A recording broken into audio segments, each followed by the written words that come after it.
I'm back. Video number 2. I wanted to keep them kind of short. Okay, so I answered my summons. I'm trying to look at all my stuff here. I kind of lost my order.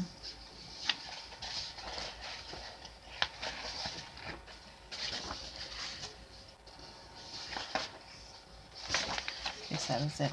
And if you have one, if you're looking at this because you have one, we can kind of go through this together then, right? So I get this affidavit from a person who is a custodian of records for portfolio, not for whom they bought this from.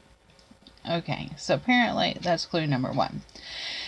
They are an employee. It states employee of portfolio recovery. And I guess that is a big no-no too. As I read through here.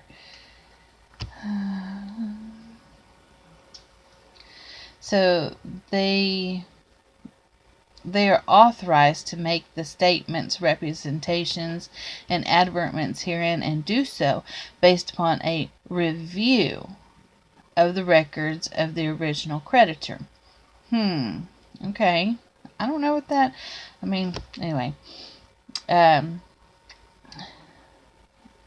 underline that because I'm thinking, okay, if they're an employee, how did they review the business records of Citibank? Well, this is a Best Buy card. So that was my red line underscore right there.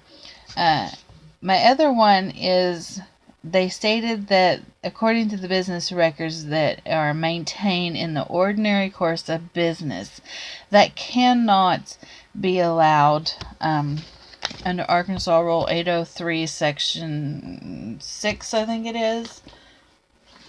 On my notes. I'm sure you'll find it.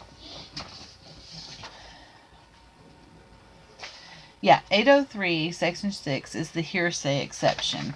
And I have a hard time when I read something comprehending what exactly that means.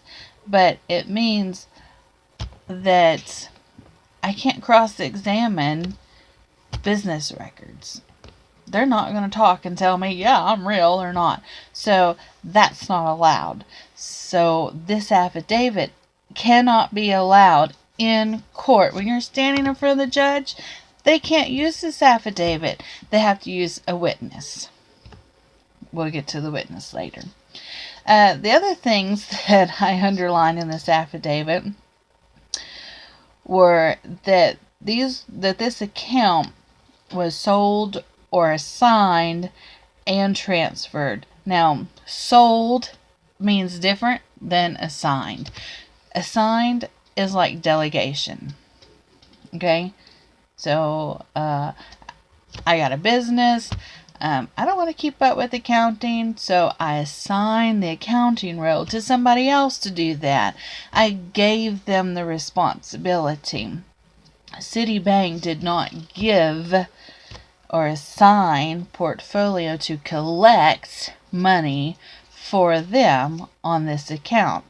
They sold this account, which means Citibank doesn't have it anymore. It's just like you sell a car. It's no longer your responsibility if something happens to it. It's the new guy's responsibility. Okay. And then they said that they did so, that they bought this on a date, which was October the 21st of 2015. And I underlined that because there's discrepancies with my records and their records, and even so discrepancies in their records.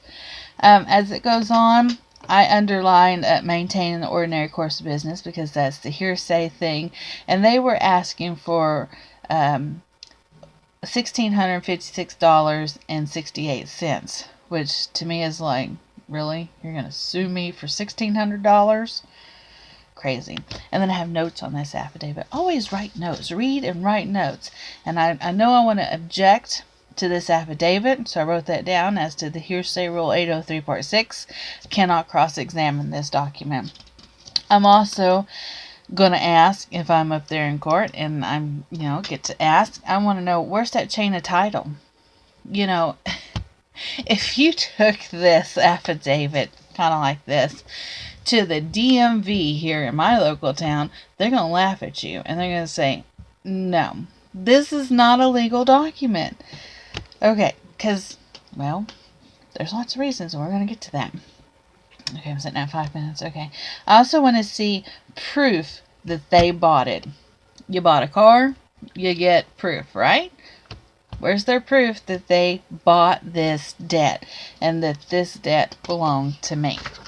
Those are things that I want to, have. Then I got a bill of sale. And I don't know, maybe you have a bill of sale. Want to go through it? All right, because this is fun. This is what the DMV is going to be like, seriously? Okay. Things that I wrote at the top were, this is not an original document. I look at this document and it tells me there's a bill of sale, some dates, yada yada yada. And then at the bottom it says by, a signature, a name, and a title. Okay, well, it says Citibank by the person at Citibank, and their name, their signature and name, which this is a copy, not an original, and their title, which is the financial manager. Okay, take that to the DMV and see if you get a title for a car.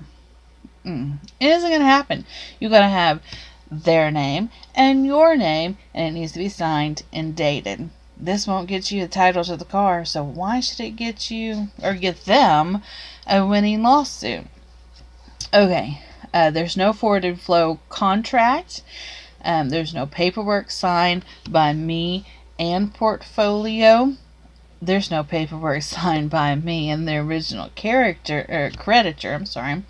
And there's no paperwork assigned between them two, the original creditor and Portfolio. If there is, show me the document, right? Okay, so this bill of sale says that it was dated October the 21st of 2015, which in the affidavit, that is the date that this bill of sale is dated October 21st of 2015. Is by Citibank, and their location, their address, to Portfolio, their location and their address. Next paragraph. You got that right. October of 2015. It says this bill of sale and assignment dated between them two parties. Next paragraph.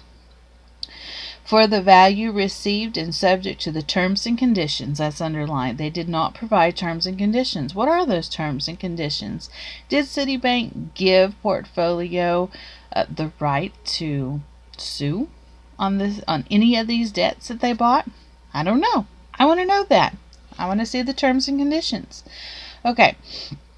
The purchase and sale agreement dated, no, it's not the same date, December the 19th of 2014, between the buyer and the bank. And it says the bank does hereby transfer, sale, assign, grant, bargain, as described in Exhibit 1 and the final electronic file. They did not include Exhibit 1 or an electronic file in their summons. And that date is a whole year before. And I have proof in my documents that I was in good standing with the original creditor at that time. So, my bottom notes are, where is the plaintiff's signature? It's not on here. Was the sale of these debts on October 2015 or December 2014? And what are the terms and conditions? Did the terms give permission to sue and collect on these said accounts? Because there's more than one account. And where is Exhibit 1? The plaintiff has not proven that they own a debt that is belonging to myself and the original creditor, and the plaintiff has not proven that I owe the debt to them. And this is where I want to ask for a dismissal with prejudice. And with prejudice means that they can't come back and sue you again for the same debt And also, if they decide to sell this, yeah, they can. They're like, I didn't win this case. I'm going to sell it to the next guy, and they can try again. It's really ridiculous, and it's a waste of court's time and money, and something needs to be done about this. And I'm sitting at 10 minutes, so I'm going to stop it again and start video 3.